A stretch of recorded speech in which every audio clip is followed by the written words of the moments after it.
Hello दोस्तों, चलिए आज के लेक्चर में हम सॉल्व करने जा रहे हैं विंटर 19 में पूछा गया वोल्टेज कनेक्शन के डिज़ाइन पे एक न्यूमेरिकल। वो भी बैठ के आराम से अपने अपने घर और आपके साथ रहेंगे आपके अपने अविनाश सर। तो देर किस बात की है, फटाफट शुरू कर लेते हैं आज का लेक्चर। तो देखिए दोस्तों, आज का जो न्यूमेरिकल हम सॉल्व करने जा रहे हैं उसको आप ऐसा सोचिए कि आपके सामने ये प्रॉब्लम है और आपको क्या करना है, उसको सॉल्व करना है। तो आप बिल्कुल as a site engineer site पे चले जाइए, फिर ये वहाँ पे सोचिए कि अगर मेरे पास ये प्रॉब्लम होता तो मैं इसको कैसे रेक्टिफाई करता, इसको कैसे डिज़ाइन करता। जब आप खुद को इमेजिन करने लगोगे तभी आप सही मायने में इंजीनियर बनोगे। आइए देखते हैं हम क्या प्रॉब्लम है, फिर उसका सोल्यूशन भी ढूंढते हैं। देखिए उन्होंने गिवन में क्या दिया, दो प्लेट है, ओके, 100/10 mm 80/10 mm, ऐसे दो प्लेट है। अब इसके ऊपर जो लोड आ रहा है, factored load PU 120 kilo Newton है। ठीक है, कोई बात नहीं, दो प्लेट है, इनके ऊपर क्या हो रहा है, 120 किलो न्यूटन का लोड आ रहा है। अब ये जो प्लेट है इनको ज्वाइन करने के लिए एक बोल्ट दिया है जिसका डायमीटर 18 mm है। ठीक है, कोई बात नहीं। अब वो बोल्ट जो है उसका ग्रेड 4.6 है। अब जैसे ही 4.6 ग्रेड बोल्ट है उसका अल्टीमेट स्ट्रेंथ 400 न्यूटन पर mm²। ये मैंने पिछले न्यूमेरिकल में भी बता दिया। जो पहला डिजिट होता है उसको सिंपली 100 से मल्टीप्लाई करिए, आपको क्या मिल जाएगा, अल्टीमेट स्ट्रेंथ ऑफ बोल्ट। फिर उसके बाद प्लेट का ग्रेड दिया है 415, तो इसके लिए मैंने प्लेट की स्ट्रेंथ 415 न्यूटन पर mm² लिखी है। अब ये गिवन डेटा दिया हुआ है, दो प्लेट है, 120 किलो न्यूटन लोड आ रहा है, बोल्ट का डायमीटर 18 है। अब आप इसको क्या करोगे, डिजाइन करोगे। अब डिजाइन करने से पहले कुछ बेसिक चीजें कर लेते हैं। जैसे कि यहाँ पे प्लेट दिया है, अगर आपको दो प्लेट दिया है तो उसका थिकनेस लिखना पड़ेगा। थिकनेस ऑफ प्लेट यानी TP इज इक्वल टू, दोनों का 10-10 है, इसके लिए क्या करोगे आप 10 mm लिखोगे। अगर दोनों में से एक 8 होता, 8, तो आप क्या कर लेते हैं, यहाँ पे 8 mm लेते हैं। जो मिनिमम थिकनेस रहेगा उसके लिए डिजाइन करना होता है। अब ये फैक्टर्ड लोड है, कोई दिक्कत नहीं, PU यानी फैक्टर्ड लोड। अगर उन्होंने वर्किंग लोड बोला होता या नॉर्मल लोड बोला होता तो आप P लेते, फिर उसको 1.5 से मल्टीप्लाई करके फैक्टर्ड बनाते, उसके ऊपर भी एक न्यूमेरिकल लेंगे, कोई टेंशन वाली बात नहीं है। यहाँ पे डायमीटर ऑफ बोल्ट दिया है तो तुरंत आप डायमीटर ऑफ होल लिखिए इधर,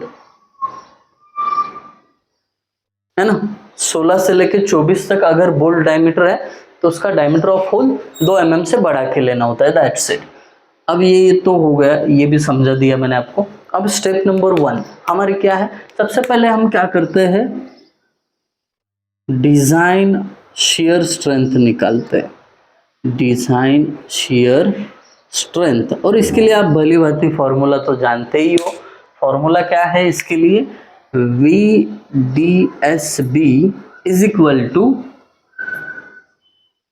FUB अपॉन गामा MB √3, फिर ब्रैकेट में NN into ANB plus NS into ASB। अब हर एक का नोटेशन मैंने डिज़ाइन स्टेप में भी बताया है, तो आपको नोटेशन पता करने तो डिज़ाइन स्टेप का एक वीडियो है, उसको देख सकते हो।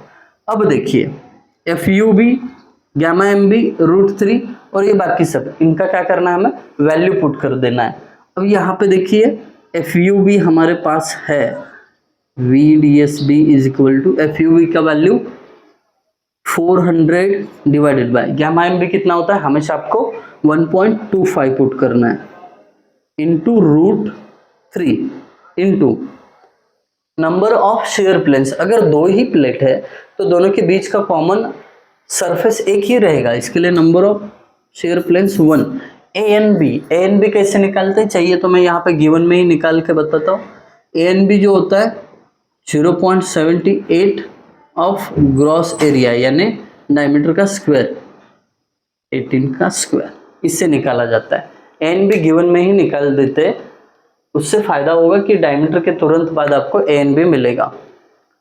0.78 into shift pi divided by 4 into 18 का स्क्वायर। देखिए कितना आसान है, ANB आपको मिल गया 198.49।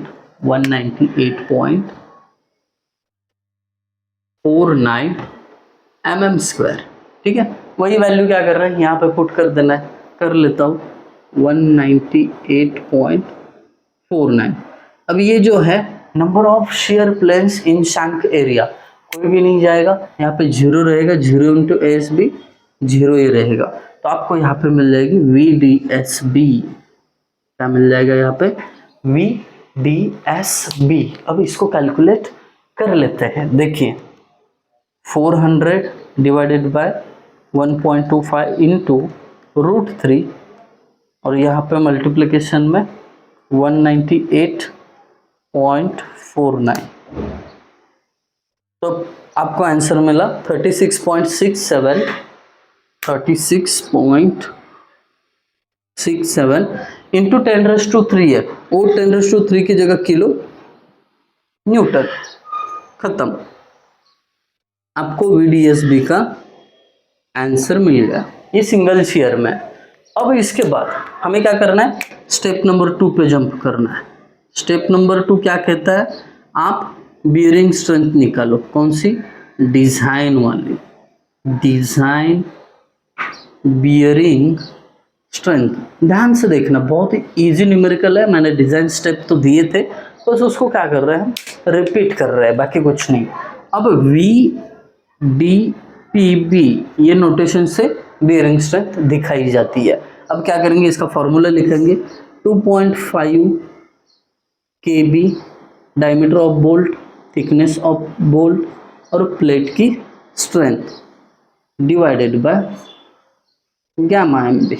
दैट्स इट, ये फॉर्मूला है। अब इसके बाद आपको पहले क्या करना पड़ेगा, KB निकालना पड़ेगा। तो KB निकालने के लिए फॉर्मूला है आपके पास, तो KB का फॉर्मूला मैं आपको बता देता हूँ यहाँ पे लिख के। KB इज इक्वल टू, इसमें 4 टर्म होते हैं। पहला term E/3 into diameter of hole, P/3 into diameter of hole minus 0.25 comma FUB/FU 1। अब ये 4 टर्म है, चारों का कैलकुलेशन करना और उसमें से जो मिनिमम रहेगा उसका आंसर लिख लेना। KB इज इक्वल टू, देखिए कैसे कर रहा हूँ, E एंड डिस्टेंस जो होता है, आप या तो 1.5 इंटू डायमीटर ऑफ होल ले सकते हो, नहीं तो 1.7 इंटू डायमीटर ऑफ होल। अब मैं क्या कर रहा हूँ, यहाँ पे मान रहा हूँ कि एज जो है प्लेट की वो रफ है, तो रफ एज के लिए formula 1.7 into diameter of hole, यानी डायमीटर ऑफ होल कितना है, 20 है, divided by 3 into diameter of hole 20। P यानी पिच डिस्टेंस, जब दो प्लेट कनेक्ट किए जाते हैं तब 2.5 इंटू डायमीटर ऑफ बोल्ट, यानी ऐसा होगा, देखिए 2.5 into D, but diameter of bolt कितना है 18, divided by 3 into diameter of hole 20 minus 0.25 comma, ये दूसरे टर्म का हो गया लिख के। अब तीसरा टर्म FUB कितना है, 400 है, 400 डिवाइडेड बाय प्लेट ग्रेड 415,1। अब ये चारों का करेंगे कैलकुलेशन, फिर हम उसमें से मिनिमम जो वैल्यू रहेगा वो सिलेक्ट करेंगे। कितना इजी है, अब देखते हैं 1.7 डिवाइडेड बाय 3, क्योंकि ये 20 को 20 मैंने कट कर दिया, 0.56। तो पहले टर्म का आंसर 0.56 कॉमा, दूसरे टर्म का आंसर निकाल लेते हैं 2.5 इंटू 18 डिवाइडेड बाय 3 इंटू 20, 0.75। इसका मतलब ये तो नहीं आएगा, इससे बड़ा है वो। अरे नहीं 0.75 नहीं, ये माइनस भी तो करना है, 0.75 माइनस 0.25, तो ये 0.5 आ जाएगा। डन, ये माइनस करना मत भूलना, ये टर्म के कैलकुलेशन से हमें आता सब है, बट टाइम पे करेक्ट नहीं होता है, इसके लिए ये करना पड़ेगा। 400 डिवाइडेड बाय 415 ये 0.96 रहेगा और ये लास्ट वाला टर्म 1। अब इनमें से सबसे कम कौन सा है? 0.5 वाला। Therefore KB is equal to 0.5, क्योंकि हमने बोला है टेक स्मॉलेस्ट वैल्यू, है ना, इसमें से। तो यहाँ पे KB हो गया। एक बार KB मिल जाए तो यहाँ पे आप फॉर्मूला जो है उसमें वैल्यू पुट कर सकते हो। तो VDPB is equal to 2.5 into KB मतलब 0.5 इंटू डायमीटर ऑफ बोल्ट यानी 18, थिकनेस ऑफ प्लेट यानी 10 और प्लेट की स्ट्रेंथ यानी 415 डिवाइडेड बाय गामा MB 1.25। अब हमें मिलेगा VDPB का आंसर। चलिए 2.5 इंटू 0.5 इंटू 18 इंटू 10 इंटू 415। बड़ा ही आसान है। कैलकुलेशन करते समय आपको थोड़ा सा ध्यान रखना पड़ेगा क्या हम सही वैल्यूज पुट कर रहे हैं। ओके, इसका जो आंसर है 74.7 इंटू 10⁻³ आया था, तो 10⁻³ की जगह kilo Newton. That's it. Directly लिख रहा हूँ, कोई कंफ्यूज मत होना कि सर यहाँ का 10⁻³ किधर गया, मत सोचिए, मैंने किलो न्यूटन किया उसको डायरेक्टली। अब इतना होने के बाद अपना स्टेप नंबर 3 क्या बोलता है? स्टेप नंबर 3 बोलता है कि भाई साहब अभी आपको बोल्ट वैल्यू निकालनी होगी। बोल्ट वैल्यू, है ना। बोल्ट वैल्यू बड़ी ही आसान होती है। कैसे निकालते हैं bolt value? Bolt value BB is equal to design shear strength और डिजाइन बियरिंग स्ट्रेंथ, दोनों में से जो मिनिमम रहेगा वो अपना क्या होगा? Bolt value. ये 74 है, ये 36 है, कम कौन सा है? ये है। तो 36.67 किलो न्यूटन, ये हो गई बोल्ट वैल्यू, है ना। अब step number 4, number of bolts. Step 4 क्या करना है? इसमें नंबर ऑफ बोल्ट्स को फाइंड आउट करना है। बड़ा ही इजी फॉर्मूला इसके लिए। कौन सा है? Number of bolts is equal to factored load PU upon bolt value. PU कितना है?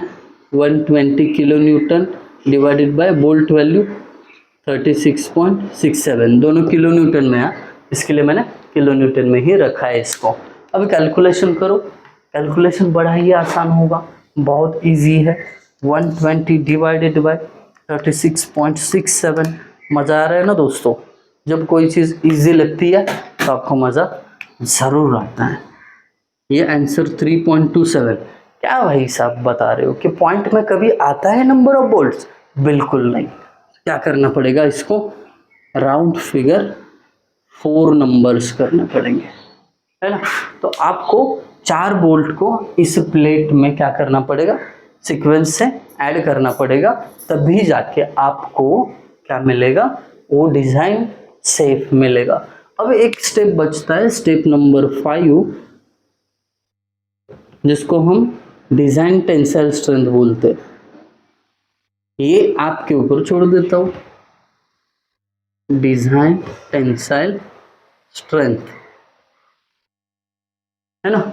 डिजाइन स्टेप में इसका फॉर्मूला भी दिया है। अब मुझे कमेंट करके आप बता देना कि डिजाइन टेंसाइल स्ट्रेंथ कितना आएगा। बाकी सब तो एक्सप्लेन किया हुआ है। अब इसका आंसर मुझे कमेंट सेक्शन में बता देना, और बता देना कि आपको वीडियो कैसा लगा। अगर अच्छा लगा है तो दोस्तों के साथ शेयर करिए, लाइक करिए, और कमेंट के थ्रू मुझे बता देना कैसा लगा video. Thank you guys for watching video. Thank you so much.